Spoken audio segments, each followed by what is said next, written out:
Mesiyata Dishmaya, Masechet Baba Batra Daf Lamed Zain. Nous commençons Daf Lamed Vav Amud Bet, 5 lignes avant la fin de la page. Amar Rabbi Ishmael Bamed Varim Amurim Besadeh Alavan.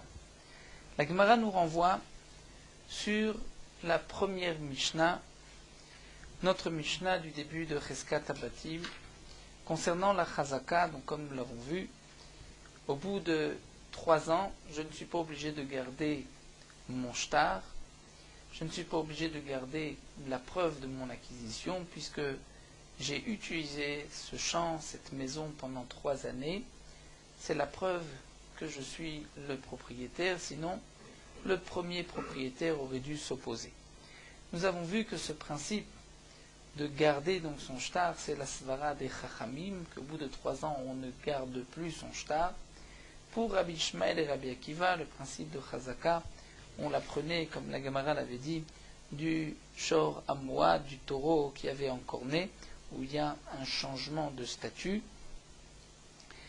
Et la Gemara donc, nous rapporte maintenant ce que nous avons vu dans la Mishnah. Rabbi Ishmael termine en disant Bamed varem amurim besadeh lavan, c'est-à-dire quand est-ce que nous avons besoin de 18 mois pour Rabbi Ishmael, c'est un champ lavan de récolte, mais si c'est un sadeh ilan où il y a des arbres, à ce moment-là, en une seule année, lorsque dans le même champ, il y a des arbres éparpillés, il y a des vignes, il y a des oliviers, il y a des figuiers, on peut, en une seule année, avoir nos 3 années de chazaka lorsqu'on va manger le raisin de cette année, les olives de cette année et les figues ou les dattes de cette année, comme nous l'avons vu.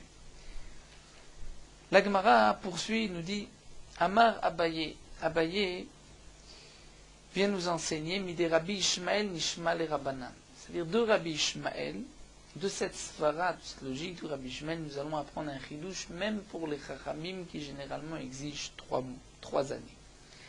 Pour les chachamim, quel va être le din? Hayulo shloshim ilanot. Si un homme a dans un champ 30 arbres plantés, Mata asara le betsea, c'est-à-dire qu'il y a 10 arbres pour un betsea. Comme nous l'avons vu déjà plus haut, le Rashban nous rapporte la Gemara d'Af Chavav Amudbed dans Perek Lo Yarpo, que pour 10 arbustes, il faut un betsea. 10 arbres a besoin d'un betsea. Un betsea, c'est 50 amot sur 50 amot, de 1500 amot carrés, pour que ces arbres puissent bien s'épanouir dans ce terrain. Si ce sont des gros arbres, nous avons vu que c'est 3 arbres pour un betsea. Dire au début, on plantait 10 arbustes, et ensuite, lorsque les arbres grossissaient, il fallait même en déraciner pour ne laisser que 3 arbres pour 50 sur 50 amot, c'est-à-dire pour un betsea. Lorsque nous avons un champ où il y a 30 arbres, et ce champ est de 3 betsea, c'est-à-dire que les arbres sont plantés mimata asara le betsea, 10 pour un betsea. Dans le cas où achal asara beshanazo, il a mangé les fruits de 10 arbres cette année, ve asara beshanazo, 10 arbres la 2e année, ve asara beshanazo et 10 arbres la 3e année, arezo chazaka, c'est une chazaka. C'est-à-dire que puisque pour Rabbi Ishmael, nous avons vu qu'il peut y avoir une chazaka en une seule année, lorsqu'on va ramasser les fruits de 3 endroits dans le champ, comme nous avons vu, la vigne, les olives et des figues. Donc on peut déduire de là, nous explique le Rashbam, que les chachamim qui sont en machloket avec Rabbi Ishmael, qui eux pensent qu'il nous faut 3 années, ils ne sont pas en machloket sur tout ce que pense Rabbi Ishmael. Ils sont juste en machloket que les chachamim disent 3 années, Rabbi Ishmael dit une seule année. Mais sur le principe, le mode de chazaka, les chachamim sont d'accord avec Rabbi Ishmael. Et donc, manger les fruits de 10 arbres cette année, 10 l'autre année et 10 la 3e année, c'est en vérité comme si on avait mangé, pour Rabbi Ishmael, en une année, 3 productions différentes. Là, c'est en 3 années. Mais ceci serait une chazaka pour les chachamim. Lav mi amar Rabbi Shmuel, n'est-ce pas que Rabbi Shmuel a dit chat pera ve chazaka? Lekul hu pere.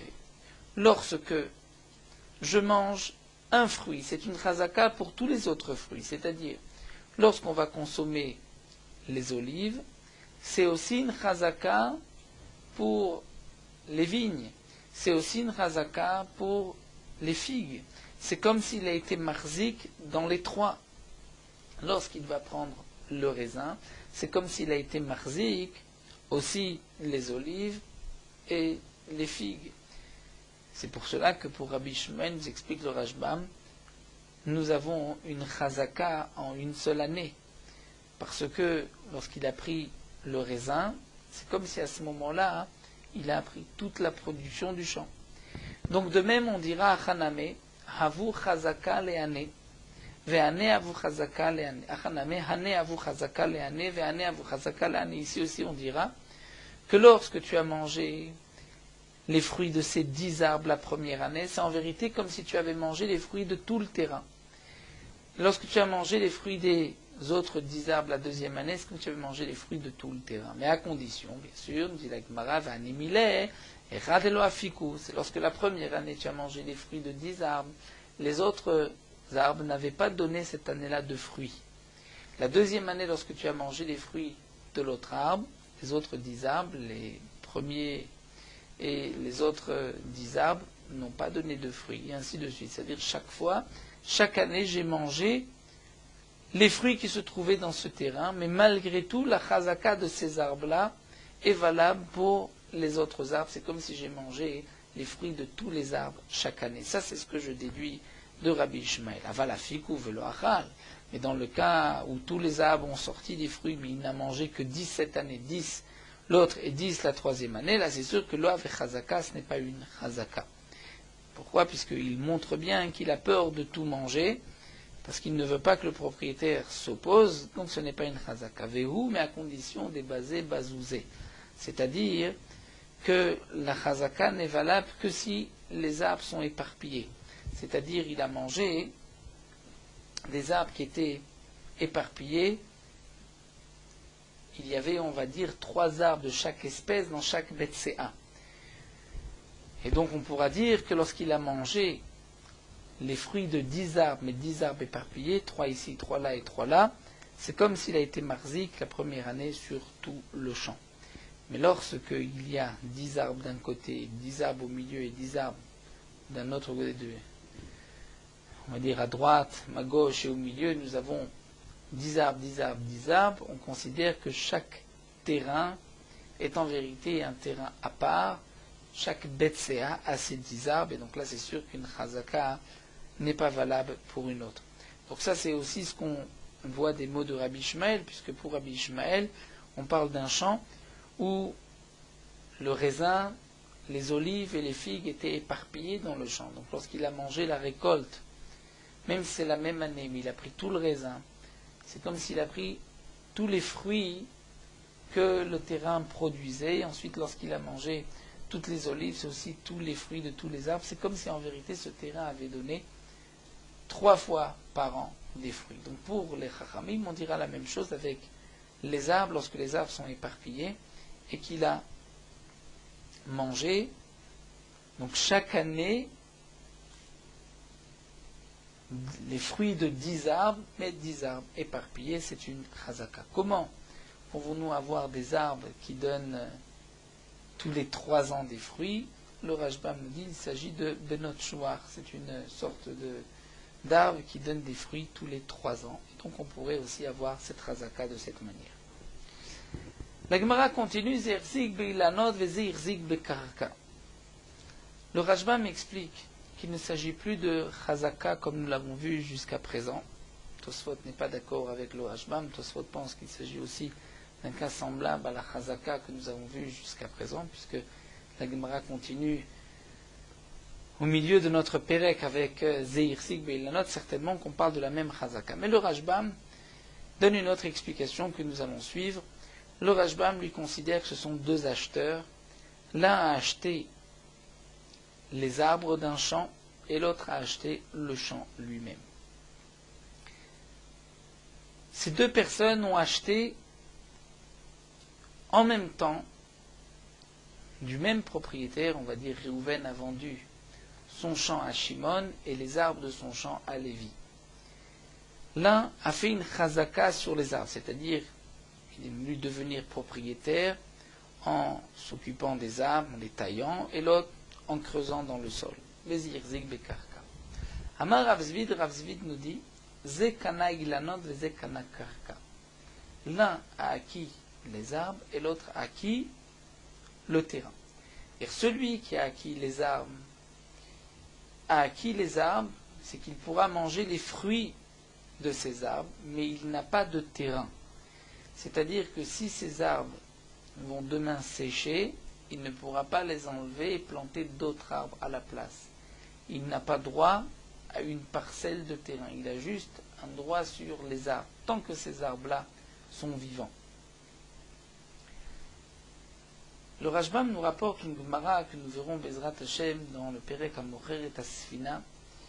Lorsqu'un homme a acheté 3 arbres, la Gemara nous dit, donc Réhouven a acheté 3 arbres dans le champ de Shimon, il n'a pas seulement acheté les arbres, mais il a aussi acheté un morceau de terrain. Et on considère que Shimon lui a vendu aussi le terrain, c'est-à-dire Tartéem, l'endroit sous les arbres, entre les arbres, et aussi à l'extérieur des arbres, Kimloora Vesalos, c'est-à-dire ce que celui qui vient récolter les fruits de cet arbre a besoin pour se déplacer et pour poser son panier. Donc ça c'est indigne lorsqu'un homme achète 3 arbres. Lorsqu'il achète 3 arbres, il a aussi un terrain. Lorsqu'il n'achète que 2 arbres, il n'a que les arbres, mais il n'a pas de terrain. Donc là, le Rashbam vient nous dire, le chidouche de Rav Zvid, le suivant. Lorsqu'un homme achète 3 arbres, il a aussi acheté le terrain sous ces 3 arbres, et si les arbres meurent, il pourra en planter d'autres. Mais ça, c'est lorsque un homme achète 3 arbres chez son prochain. Mais lorsque Réhouven vend ici son terrain et ses arbres, les arbres à l'un et le terrain à l'autre, celui qui a acquis les arbres n'a que les arbres, mais n'a pas plus. Matkifla Rav Papa vient objecter, vient poser la question suivante. Si vraiment celui qui a acheté les arbres n'a aucune propriété, n'a pas un morceau de terrain, alors le propriétaire du terrain devrait dire au propriétaire des arbres, Akor ilancha shakol vezil. C'est-à-dire lorsque les arbres vont sécher, il pourra lui dire, déracine tes arbres et prends tes arbres et tu ne vas pas planter d'autres arbres à la place. Bien sûr, nous dit le Rashbam, tant que cet arbre porte des fruits, il ne pourra pas lui dire enlève ton arbre. C'est vrai que je n'ai pas de terrain, je n'ai eu qu'un arbre, mais j'ai cet arbre-là tel qu'il est lorsqu'il puise ses forces de la terre. Mais une fois que l'arbre a séché, donc il pourra lui dire enlève les arbres, tu ne pourras pas en planter d'autres. Le Tosfot nous explique qu'en vérité, c'est vrai que d'après Rav Zvid, si les arbres vont sécher, il ne pourra pas en planter d'autres. Donc quelle est la question de Rav Papa, Matrifla Rav Papa? Tosfot nous explique qu'en vérité, Rav Papa n'est pas d'accord avec Rav Zvid, donc il va dire différemment, mais il a utilisé cette fois sous forme de question, parce que pour Rav Papa, c'est évident que je ne peux pas lui dire, même si les arbres ont séché, enlève tes arbres. Mais c'est vrai que ce n'est pas une question directe sur Rav Zvid, puisque d'après Rav Zvid, lorsque les arbres ont séché, il n'a pas de terrain, c'est vrai qu'il ne pourra rien planter. Et là, Rav Papa, alors Rav Papa, lui, qui n'est pas d'accord avec Rav Zvid, va dire Zekana ilanot vechatsi karka, vezekana chatsi karka. Lorsque Réhouven a vendu ses arbres à Shimon et le terrain à Lévi, Shimon n'a pas que acquis les arbres, il a acquis les arbres et la moitié du terrain, et Lévi l'autre moitié du terrain. Ça, c'est ce que pense Rav Papa. Le Rashbam nous explique aussi, lorsqu'on parle ici de Chatsi Karka, de la moitié du champ, ce n'est pas véritablement la moitié, c'est-à-dire un peu de terrain, ce que les arbres ont besoin, c'est-à-dire sous les arbres, entre les arbres, et autour des arbres pour pouvoir récolter, pour pouvoir prendre la récolte. Le Rashbam donne une autre explication en disant que c'est peut-être juste Chatsi, juste la moitié, lorsque tout le terrain a besoin, les arbres ont besoin du terrain. Donc ça c'est une autre explication. La Gemara continue, Pshita, dire le cas que nous allons voir est évident. Machar karka veshier ilanot lefanav. Un homme qui vend son terrain, son propre terrain. Dans son terrain sont plantés des arbres. Il vend le terrain, mais il garde pour lui les arbres. Même si, rajoute le Rashbam, il ne garde que 2 arbres, Yesh lo karka, il aura un morceau de terrain pour ces 2 arbres-là. Si ces arbres sèchent, il pourra planter d'autres arbres à la place. Et la Gemara va nous renvoyer avec cette fameuse machloket de Rabbi Akiva et des Chachamim. Donc, reprenons juste les points importants pour pouvoir comprendre notre Gemara.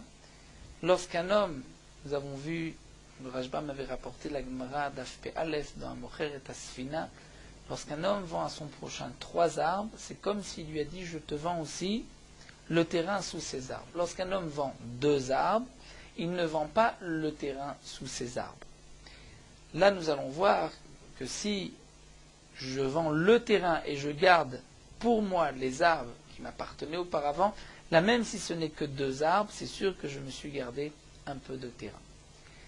Nous allons rentrer dans une autre machloket qui est celle de Rabbi Akiva et des Chachamim concernant le mocher. Lorsqu'un homme vend, est-ce qu'il vend be'en yafé ou mocher ou be'en ra'a ou mocher?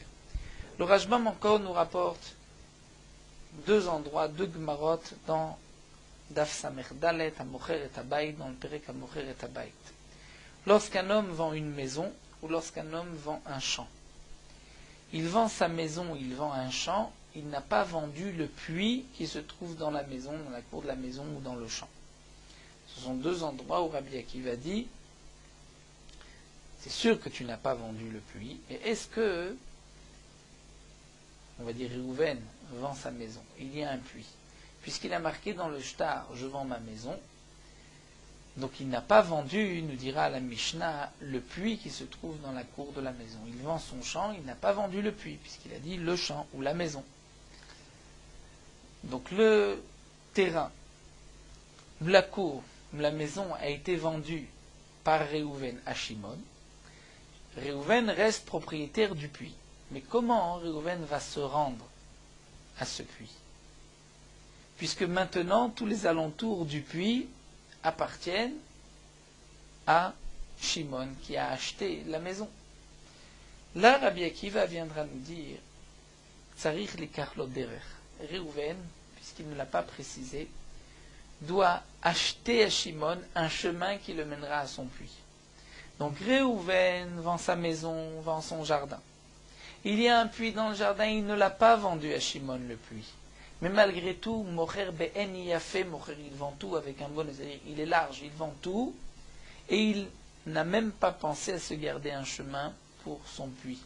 Donc il devra maintenant acheter un chemin pour atteindre son puits, il achètera le chemin de l'acheteur, de celui qui lui a pris la maison, le terrain ou la cour. Les Chachamim pensent que non, Mocher ben ra'a ou Mocher. C'est-à-dire lorsqu'il a vendu, il a vendu sa maison, puisqu'il n'a pas vendu le puits, il s'est aussi gardé un chemin. Donc il n'est pas nécessaire que Réhouven achète aujourd'hui un chemin, il a le droit à un chemin. Donc là, la Gemara nous enseigne le dîme suivant. Réhouven vend son champ, mais il garde les arbres pour lui. Il a un droit dans le terrain aussi, yesh lo karka, que si demain les arbres meurent, il pourra en planter d'autres. Et même, d'après Rabbi Akiva, nous dit l'agma d'Ama mocher ben yafé mocher, même pour Rabbi Akiva qui a dit que lorsqu'un homme vend, il vend tout de bon cœur. Et donc lorsqu'il a vendu sa maison, il a tout vendu, même le chemin qui mène au puits. Et donc d'après Rabbi Akiva, on aurait dû dire que lorsqu'un homme vend son terrain et garde pour lui les arbres, en vérité, il a vendu aussi le terrain sous les arbres. Eh bien non, dit la Gemara. Hanimi lega bebor. Ce que Rabbi Akiva a dit qu'il vend ben yafé, c'est à propos d'un puits. Bor vedut, une citerne, de lo macheshu be'ara. Étant donné que celui qui a acheté la maison pourra semer jusqu'à la limite du puits, du trou, puisque le puits n'abîme pas la terre. Donc c'est pour cela que Rabbi Akiva a dit que le premier propriétaire, celui qui a vendu, n'a rien gardé, étant donné que le puits ne dérange pas l'acheteur, jamais l'acheteur ne va venir se plaindre et lui dire enlève ton puits, puisque le puits ne le dérange pas. Donc le vendeur, Réhouven, n'a pas pensé qu'il devait un jour prendre un chemin, puisqu'il s'est dit je vends tout Ben Yafé et il ne me dérangera pas, je garde mon puits. Aval, il la note, mais lorsque Réhouven vend son terrain et il garde les arbres pour lui, puisque Réhouven sait que les arbres des Kamekachaché Béhara, que les arbres vont affaiblir, c'est-à-dire les racines de ces arbres vont ensuite puiser leur force dans la terre et vont affaiblir la terre, vont aussi empêcher la charrue de passer. Donc c'est sûr que Chiyur et Chayer, le vendeur, a pensé et s'est dit je vais me garder quand même le terrain sous ces arbres, parce que sinon demain il va m'exiger, il me demandera d'enlever mes arbres pour ne pas que, une fois que les arbres ont séché, que je lui mette d'autres arbres qui vont abîmer son terrain. Des Hilochier, parce que si je ne me garde pas, moi Réhouven, aujourd'hui, lorsque je vends mon terrain et je garde les arbres, si je ne me garde pas aussi le terrain sous ces arbres, l'Emalei va me dire Akod ilana, déracine les arbres, Vézil Eva. Donc la Gemara nous dit, ce premier cas est évident. Réhouven a un terrain et dans ce terrain il y a des arbres. Réhouven vend le terrain mais ne vend pas les arbres. Il est évident que Réhouven s'est gardé le terrain sous ses arbres, et même d'après Rabbi Akiva qui dit que généralement celui qui vend tout et ne se garde rien pour lui, à part bien sûr le puits, donc à part les arbres, mais il ne se garde pas le chemin qui mène au puits, donc normalement il ne devrait pas se garder le terrain sous ses arbres. Malgré tout, dans ce cas-là, il a pensé à garder le terrain étant donné que les arbres dérangent d'une certaine manière celui qui a acheté le terrain. Donc pour être à l'abri de toute réclamation, il s'est gardé le terrain en dessous. Si demain il lui dit quoi que ce soit, il dit écoute, les arbres et le terrain sous ces arbres m'appartiennent. La Gemara continue. Dans le cas où Machar ilanot veshier karka lefanav, si c'est le cas contraire, où Réhouven a vendu les arbres, mais il a gardé le terrain pour lui, est-ce que lorsqu'il a vendu les arbres, il lui a vendu aussi le terrain sous les arbres, que si demain les arbres sèchent, il pourra lui dire je vais planter d'autres arbres, ou bien non. Plukta de Rabbi Akiva ve Rabbanan. Là, effectivement, c'est la machloket de Rabbi Akiva et Rabbanan. Et la Gemara va nous dire que la machloket de Rabbi Akiva et Rabbanan, c'est aussi bien d'après Rav Zvid et Rav Papa que nous avons vu précédemment. Le Rashbam précise, pour qu'on puisse bien comprendre la Gemara, que maintenant nous parlons de 2 arbres, puisque si c'est 3 arbres, d'après tout le monde, Kana Karka, lorsqu'un homme a vendu 3 arbres, c'est sûr qu'il a vendu aussi le terrain sous ces arbres et entre les arbres. Et que Melo, Rav et Salo, comme nous le verrons, Bezrat Hashem, comme nous l'avons rapporté du Daf P. Aleph de Amocher et Tasfina.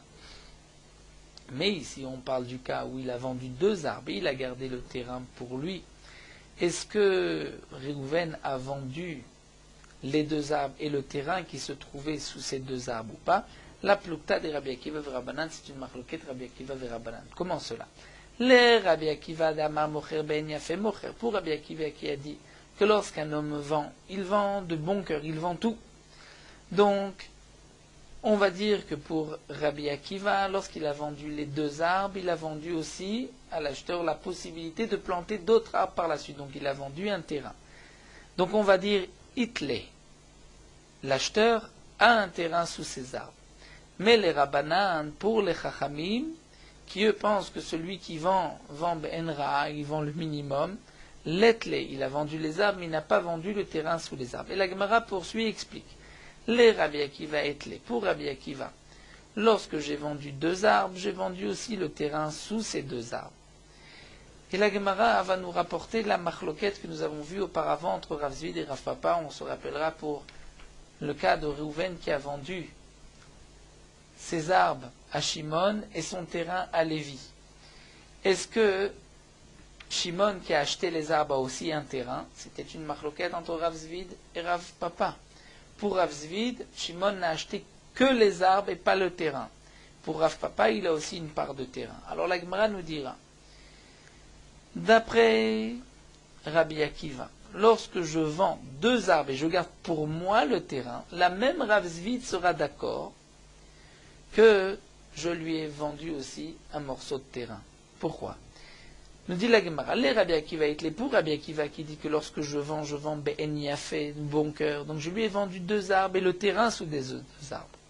C'est-à-dire la Mishnah qui fait la différence dans Mocher Tasmin entre 2 et 3 arbres, ce n'est pas d'après Rabbi Akiva. Et je rajoute, va filou les Rav Zvid, même d'après Rav Zvid, Amar Enlo qui a dit que lorsqu'il y avait 2 acheteurs, celui qui a acheté les arbres n'a pas de terrain. Hanemi les gabesh, ne les kuchot, nous disons ça c'est seulement lorsqu'il y a 2 acheteurs. Lorsqu'il y a 2 acheteurs, c'est-à-dire Reuven vend les arbres à Shimon et le terrain à Lévi, la Shimon, pour Rav Zvid, n'a acquis que les arbres, mais pas le terrain, et si les arbres sèchent, il ne pourra pas planter d'autres arbres. Pourquoi? Parce que des Amarle, parce que Lévi va dire à Shimon, de la même manière qu'il t'a vendu à toi les arbres et à moi le terrain. Moi qui ai le terrain, je n'ai pas le droit d'avoir quoi que ce soit dans les arbres. Il m'a vendu le terrain. Donc moi j'ai le terrain et pas les arbres. Eh bien, toi aussi tu as les arbres et tu n'as pas le terrain. Donc si les arbres sèchent, tu n'auras rien. Cette svara ne peut se dire que lorsqu'il y a 2 acheteurs. Avalacha, mais ici, mocher ben yafé mocher. Pour Rabbi Akiva, celui qui vend ben yafé, c'est-à-dire avec bon oeil. Donc il lui a vendu 2 arbres, il lui a vendu aussi les terrains, c'est-à-dire le droit de planter par la suite encore d'autres arbres si ces arbres sèchent. Les Rabbanan l'etli. Mais pour les Chachamim, il n'a pas droit, l'acheteur n'a pas droit à du terrain, il ne pourra pas, si les arbres sèchent, planter d'autres arbres. Pourquoi? Filou les Rav Papa, et même d'après Rav Papa qui a dit que lorsque Reuven vend à Shimon et à Lévi, il a vendu à Shimon les arbres, Shimon a aussi une partie du terrain qu'il pourra ensuite planter d'autres arbres. Et bien là, nous allons voir que d'après les Chachamim, ce n'est pas le cas lorsqu'il vend à une seule personne. Même d'après Rav Papa d'Amari Eshlo, qui dit que lorsqu'il y a 2 acheteurs, l'un a pris le terrain, l'autre a pris les arbres, celui qui a pris les arbres a aussi une partie du terrain. Ce qu'a dit Rav Papa, c'est seulement lorsqu'il y a 2 acheteurs. Des Amarle, parce que il va lui dire, le propriétaire, celui qui a acheté les arbres, va dire à celui qui a acheté le terrain, qui est Rid Eledit Razavin Ben Yafé, de la même manière que pour toi, il t'a vendu Ben Yafé avec un bon œil, c'est-à-dire il voulait que ce terrain soit pour toi à jamais. Eh bien, les Didi Namez avaient une Ben Yafé à moi aussi lorsqu'il m'a vendu les arbres. Il m'a vendu pour que je puisse manger les fruits de ces arbres à jamais, que même si les arbres meurent, je puisse en planter d'autres. C'est-à-dire que j'ai un droit d'avoir aussi un morceau, c'est-à-dire le morceau de terrain sous ces arbres pour pouvoir planter d'autres arbres. Parce que même si les Chachamim pensent que Mocher ben Ra'a, c'est lorsqu'il garde pour lui. Mais lorsqu'on est 2 à avoir acheté, de la même manière que pour toi il est ben yafé, pour moi aussi il est ben yafé puisqu'il ne garde rien pour lui. Il ne va pas être ben Ra'a contre moi par rapport à toi. Il peut être ben Ra'a lorsqu'il veut se garder pour lui un terrain, mais pas pour toi plus que pour moi. Havalacha, mais ici, pour les Chachamim, lorsque Reuven vend juste ces 2 arbres, Mocher ben Ra'a, Mocher, il vend avec mauvais œil, c'est-à-dire le minimum, il lui vend les arbres, mais il ne vend pas le terrain sous ces arbres. Donc là, la Gemara nous a expliqué que lorsque Reuven vend des 2 arbres et garde le terrain pour lui, nous avons une marloquette entre Rabbi Akiva et Rabbanan. Est-ce qu'il a vendu le terrain sous ces arbres, c'est-à-dire le droit pour celui qui a acheté les arbres, si ces arbres meurent, d'en planter d'autres. Et donc nous avons dit que pour Rabbi Akiva, Mocher ben Yafé, il pourra planter d'autres arbres, et même d'après Rav Zvid. Et nous avons vu que pour les Chachamim, Mocher ben Ra'a, il ne pourra pas planter d'autres arbres, et même d'après Rav Papa, puisque nous avons comparé la marloquette de Rav Zvid et de Rav Papa qui concerne les 2 acheteurs avec ce cas-là où il n'y a qu'un seul acheteur. La Gemara continue, un autre dîme. Amre Naardee. Les sages de la ville de Naardee ont dit Achlan Retsufim en lo chazaka. Si un homme a mangé, on revient aux 30 arbres, nous explique le Rajbam. Il y avait 30 arbres, mais 30 arbres, dont 15 étaient plantés dans un BCA, en 50 sur 50. 30 arbres dans 2 BCA, c'est-à-dire 15 arbres dans un BCA, c'est plus que ce qu'il en faut. Normalement, c'est 10 arbres dans un BCA, ce n'est pas une chazaka. Même s'il a mangé tous les fruits de ces 30 arbres 3 années consécutives, ce n'est pas une chazaka. Pourquoi? Puisque ces arbres ne sont pas destinés à être laissés dans une surface si petite, puisqu'il aurait fallu 3 BCA pour 30 arbres. En vérité, on devrait déraciner ces arbres-là, donc faire une chazaka sur des arbres qui auraient dû être déplacés, enlevés, changés. En lo chazaka, ce n'est pas une chazaka. Matkifla Rava s'étonne et pose la question, et la meata, c'est ainsi, ay mishra de asaf sata. Bema kanela, une aruga, une rangée. C'est-à-dire, puisqu'on vient de voir que lorsque tout est serré, on ne peut pas faire de chazaka, donc une rangée de aspasta, où nous avons vu aspasta, c'est une récolte qui est réservée aux bêtes. Et bien que là-bas, dans la asafsata, on plantait beaucoup dans le même mètre carré. Donc comment va-t-on faire une chazaka là-bas, bema kanela? Et en vérité, le Rajbam nous explique que ce n'est pas une vraie question. Parce que la asfasta, c'était l'habitude de planter de cette manière. Alors que pour les arbres, on ne plantait pas 15 arbres dans un BCA, on plantait 6 arbres. Donc la Gemara, en vérité, voulait dire, la question de Rava était que même si c'est serré, on pourrait en vérité faire une bonne chazaka. Rava n'est pas d'accord avec les nardés, et comme on peut dire, à chercher juste une question, soit de formuler une question. Et là, Rava, alors Rava est revenu sur ce qu'il a dit, et a expliqué, si on veut parler de Retsufim, il faut dire ainsi, Machran Retsufim en lo karka.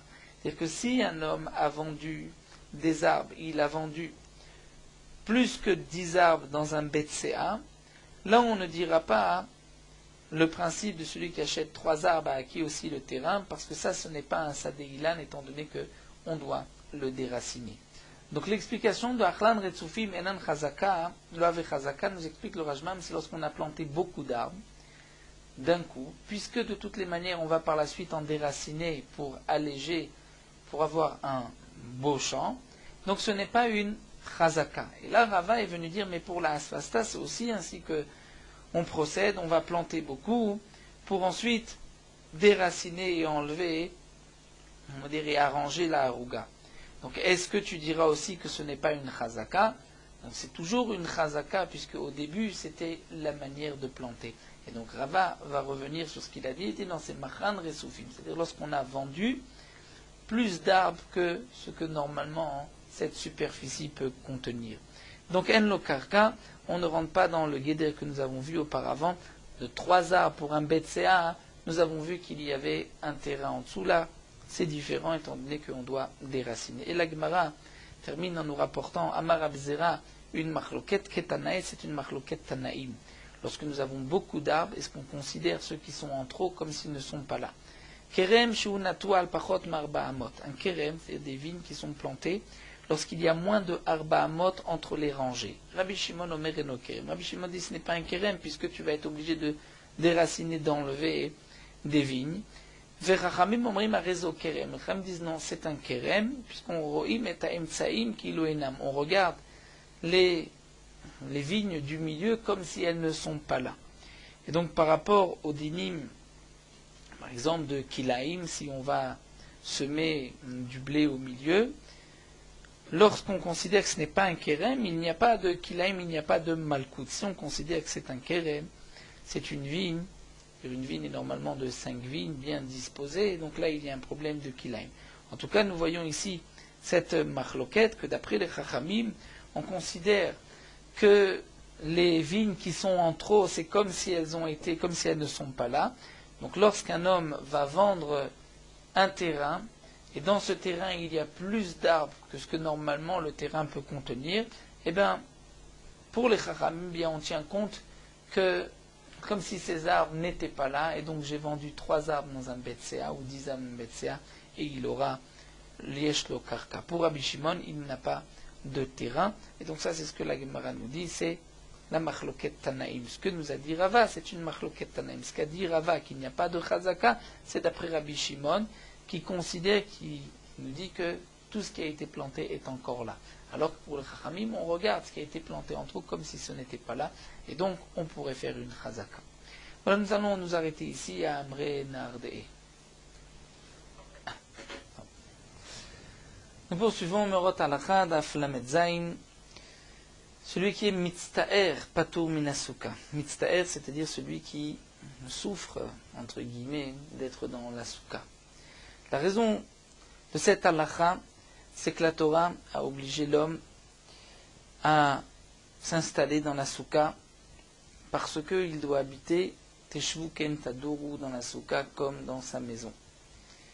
Et de la même manière que toute l'année, un homme ne va pas habiter dans un endroit qui le dérange, qui le fait souffrir, qui l'ennuie. De même, à Sukkot, nous n'avons pas l'obligation d'être assis dans une souka lorsque cette souka nous dérange. Donc un homme qui ne peut pas dormir dans la souka parce qu'il y a trop de vent, il y a des mouches, des moustiques, il est mitztaer et il est dispensé de dormir dans la souka. De même, si dans la souka il y a une mauvaise odeur, qu'il a des difficultés à dormir, il pourra sortir de la souka.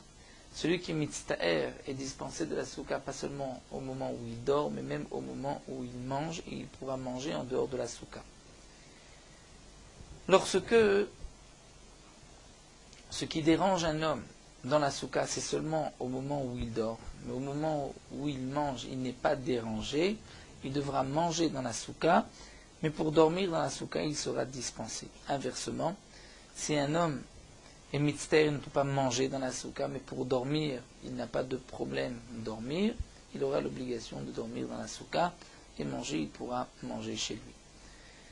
Celui qui est mitztaer, que une souka dérange, il souffre de la souka, c'est seulement lorsque ce tsar, c'est parce qu'il se trouve dans la souka, et que lorsque il sortira de la souka, il ne souffrira plus, n'aura plus ce tsar. Mais si même en sortant, il aura le même tsar, c'est-à-dire il y a des moustiques et dans la souka et dans sa maison, il n'est pas dispensé de la souka.